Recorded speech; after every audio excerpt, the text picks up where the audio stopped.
I'm here with Will Putney of Fit for an Autopsy to talk about The Nothing That Is out October 25th on Nuclear Blast. Once again, welcome to the channel. Thanks for taking the time. I hope everything is good with you. Excited about the release? Yeah, man, looking forward to it. Thanks for having me. And yeah, it's a very cool time right now. Records almost out, and everyone's getting ready for the release and tour and stuff. It's fucking cool, man. It's the best time of the year when there's a new album and tours around the corner. Everybody's hyped. So I feel your excitement. I'm excited for you guys. And I want to start off our conversation about this record with a little bit of a philosophical question, if you don't mind. When I looked at the title of the album, The Nothing That Is, can nothing in itself be something?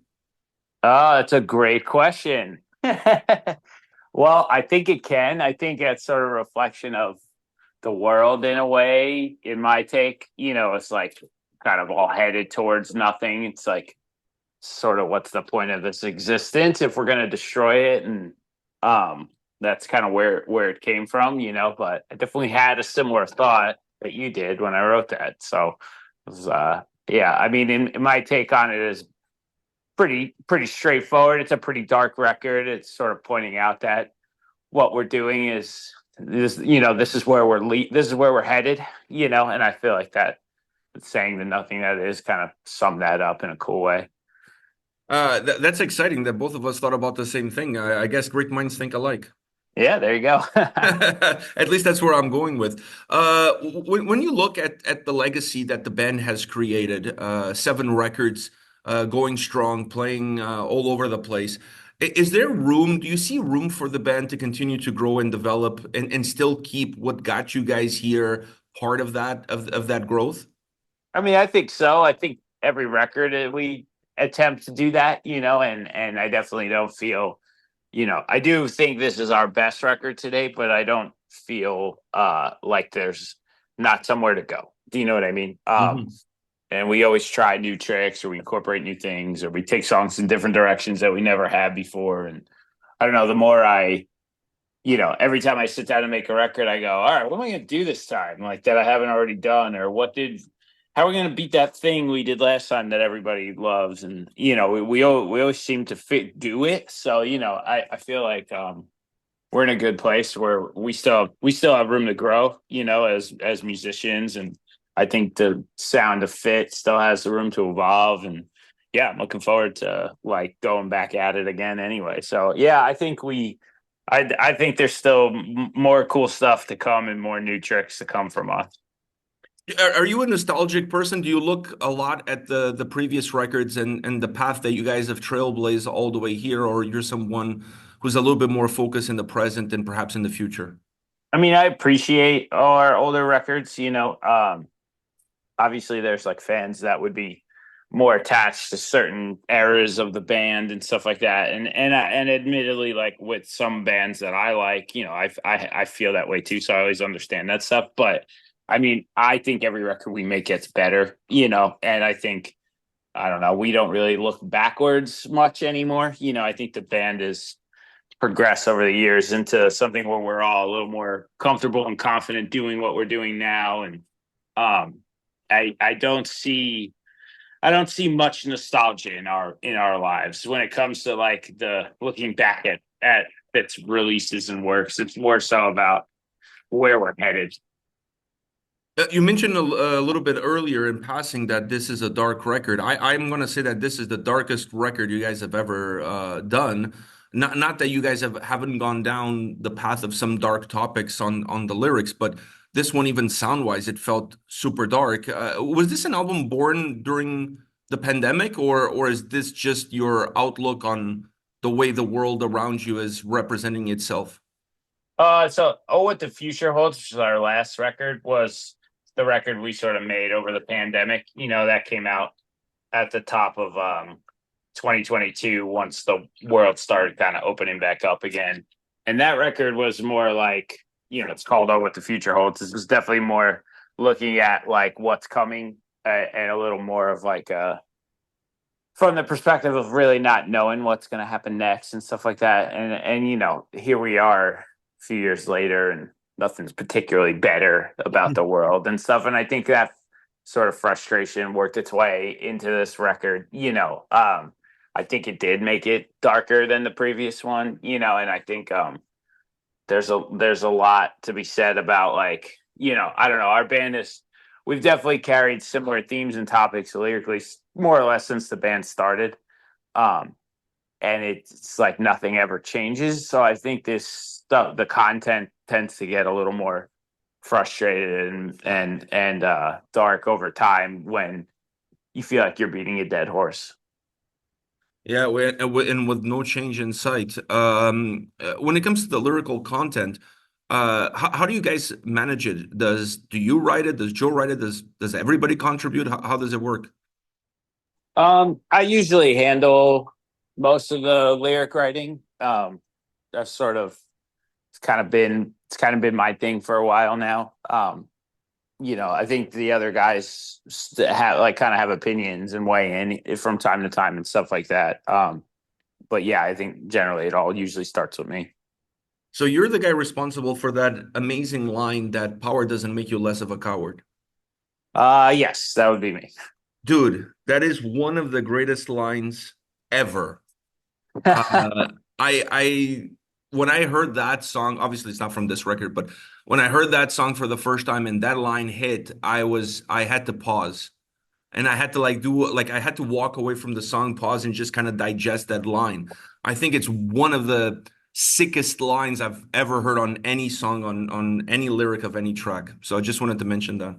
Yeah, I appreciate it, man. That was a cool song. Those are always fun to write because they're authentic in a way where it becomes very easy to channel that stuff. I'm gonna say to you, I was a little bit jealous. I was like, I wish I had come up with that line. Oh, don't worry, I get that all the time too. So I was like, oh man, that was a sick one. That would have made such a great Facebook status update. Um, hey, you could still use it. I'll just put the quote underneath it. that is true. That is true. It doesn't have the same impact though. And I'm definitely not gonna plagiarize it and claim it as mine. There you go. You can borrow it. When it comes down to this record, I thought Lurch was such an integral part of the album design and what it offered the record as a whole. How do you see not just the song itself, but where you guys decide to place it on the track listing? Yeah, where Lurch was it was definitely like one of the first more moodier movements, and I think where it landed on the record, it kind of gave you the right thematic break too. But yeah, that song I had been kicking around for a while with like various versions of it and stuff, and I just knew it needed that kind of sign off thing for the end. I never really had it, and then I finally like cracked the code uh, for this record, and then it became like, oh, okay, well this is our big sort of middle passage moment for the album now. Yeah, it fits perfectly. It really helps the record from an overall design perspective, and then from an individual standpoint, obviously it's a great track. Yeah, that one's really fun. It's a pretty dynamic song. Like it Yep. takes a couple twists and turns and stuff. Yeah, it was definitely one of my favorite ones to do. One thing I took from this album, maybe I'm wrong, but that's at least that's my view, my perspective when I listened to the record, was the clean vocals on this album. I felt like they hit differently. Like clean vocals on an album like this, it's nothing new. A lot of bands have done it, a lot of bands are doing it. But I felt like you guys used the clean vocals not in the prototypical way of like, clean vocals here to set up a heavier breakdown there or whatever. Like I felt like the clean vocals on this record had a very specific role throughout. Did you guys have a role in mind for what you wanted the clean vocals to offer this record? Um, I don't know, not really. I guess. I mean, I feel like I just write what I feel like suits the song the best or carries the emotion the best. It isn't ever really like predetermined. Um, so like as we're going through moments in the songs and it calls for something like that, then we sort of work that stuff in where it feels good. But I don't know, I don't really look at, I guess it's maybe just the nature of this genre, but I don't really look at the divide between singing and screaming as like thing that requires much thought. Like I was just like a stigma around singing in metal, but I don't know. It doesn't really. I kind of just do it when we feel like it makes a song better. Period. And and I think on this record, there's times where there's like choruses, and then there's like other moments, where maybe it wouldn't be as expected, where it helps move a song along. So I don't know. For me, it's more like I'm just trying to serve the purpose of the song as we go through writing and stuff. When I look at the genre, I look at you guys and I look at Lorna Shore as two bands that there is the before Will Ramos or before Joe era, and then there's the Joe era and the Will Ramos era. What's the impact that you see from within that Joe has had on this band? I mean, Joe's definitely opened up our toolbox as far as things we can do musically with the band, over time. And, when he first joined the band, he was a sort of different type of musician. We didn't really know what he was fully capable of either, and now over time we're becoming more comfortable with his skill set. He's still getting better as a vocalist. So it's becoming fun to be like, cool, we can do this stuff now. Because Joe can pull this off too. So we've been able to like expand our sound in a cool way. When we were looking for a singer, we kind of tried out a few people and went through the motions with a few different guys, and it was like looking back on that now, it's crazy like how limited I feel like we would have been. Mhm. So it's great, like he definitely is a huge part of why we're the band we are today. Yeah, I love that dude. I need next time I see him, I need to get like a beard trim from him or something like that, so I can feel like I've been touched by greatness, if you know what I mean. Yeah. I mean, he brings tools on tour. It's possible. I don't know if he's bringing them to Europe. But I know I'm in the States sometimes, he'll set up. Yeah, I gotta talk to him about that. I was actually thinking of making a trip down to his tattoo place and getting a tattoo as well. So maybe we'll do a vlog trip and visit him at his own place one of these days. Great guy and definitely represents the band extremely well. And when it comes to you and your work, I mean, you're also busy producing the record. Is it easy for you to switch hats? Yeah, it's pretty easy. I mean, I'm used to it. And it's the music that I want to make. So it's not I don't really have a I'm not really in like headbutting with anyone or sort of like having to combine opposing creative minds to make it the best thing. It's very like I have a pretty good workflow with myself. And we're kind of at the point where we're just doing what we want to do, like whatever we want. So it's really easy. I don't have like any creative limitation. You just make the music I want to make, hit the button and record it. So it's my workflow is as easy as it possibly could be, to produce these records. Is there an aspect of the band's sound that is a little bit more difficult for you to get to where you feel like it needs to be? Um, I don't think any particular thing. I'm feeling pretty comfy knowing kind of what works for us, and when I have an idea in my head, usually I can get it into reality pretty pretty painlessly now. I've been making records for long enough and have enough tricks and gear and tools where I don't really feel like I'm ever like struggling to find the thing I want to hear. Um, but I guess it would happen from time to time, and I got to do a little homework on a piece of gear or something. But I mean, on this record, no, we didn't really have any kind of hiccups like that. It was just sort of like I know what I want to do, and I'm going to do it. Working with other bands and working on so many records, do you pick up things along the way that you feel like when you're doing it for another band, you're like, man, something similar like this, a little bit tweaked, fit for an autopsy would be perfect. Um, it kind of goes the other way. When I, I feel like when I work with bands, it more shows me what I don't want to do. Do you know what I mean? Okay. Um, yeah, I mean, obviously, I've had like crazy musicians in the studio where I'm like, man, I want to try to pull off something that dude's doing or something like that. But generally like I don't know, producing records because I get to kind of live with any part of a given song I'm spending so much time listening to, working on learning. I sort of figure out what I really like and don't like, you know.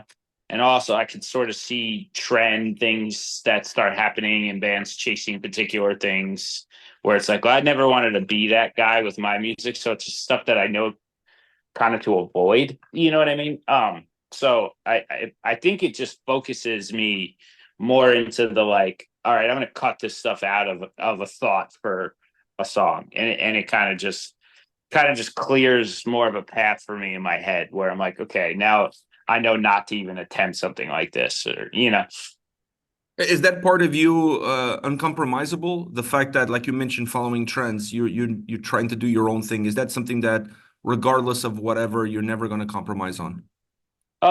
Probably, you know, unless hey, if I heard a band today and I just like loved it and it was became my new favorite thing, then I wouldn't be opposed to trying to write music like that. You know, it would sort of change my perspective on music. But I mean, generally, yeah, I want to make stuff that's mine. You know, I've always wanted to try to do that, and all my favorite artists are my favorite artists because they sound like themselves. They don't sound like anybody else. You know, and I just think I think I have a good time. I think I have a good time trying to figure that out. You know.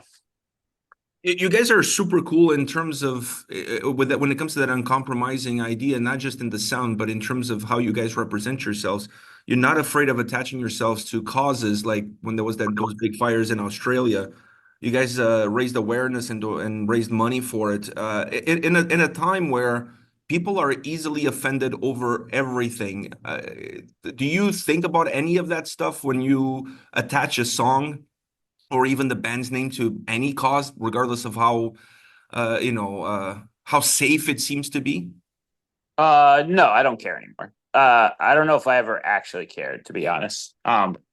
I just think the people that would have something negative to say about trying to do something good or maybe just want to just oppose you because they have different beliefs. I don't care about those people. You know, they're not an actual fan. That's not someone who cares about me. It's just someone who, you know, likes to be a soundboard online and stuff. And they're just like not people in real life to me, you know? So it's like, it's very easy to separate. It's very easy to just kind of zoom out and be like, these people who have negative things to say on in regard to that kind of stuff that just truly just don't matter to me, you know?